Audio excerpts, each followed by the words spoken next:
A day in my life as a tomboy na burikat na naampod diri sa magandang Porto this video day. Atin na ililipat yung ating pipino mga zay kasi tinutuka ng mga ibon. Kaya atin na isib ang iba. Dito natin ililipat day sa hinanda kong plat na to. So sa patagubat day, ubanay ko day. Mga zay o yung pipino ko tinutuklaw ng ibon. Yan o, nasisira.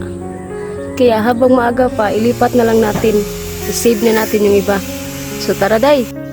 So ayan mga day no, ako na nagi tanong mga pipino diha sa akong gihimo nga plat.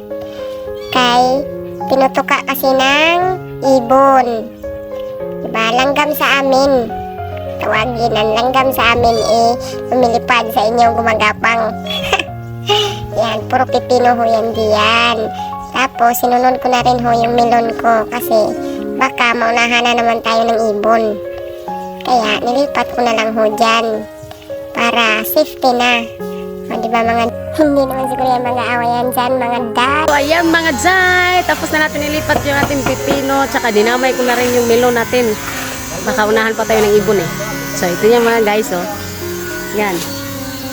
Itong plat na to, yan. Itong plat na to, yan papunta doon is puro pipino. Tapos dito naman sa kabila, papunta doon, yan naman yung melon natin. Pinagsama ko na sa isang plat, di naman siguro mag-aaway yan, mga yan, di ba? Yan, basta yun, papunta doon. Yun doon, melon. Tapos yun dito, puro pipino. Tapos yung gitna, lagyan natin yan ng talong.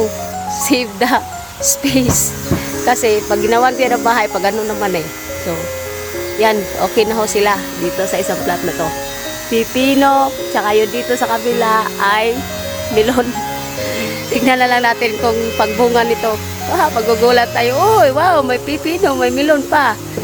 Thank you for watching. Happy farming!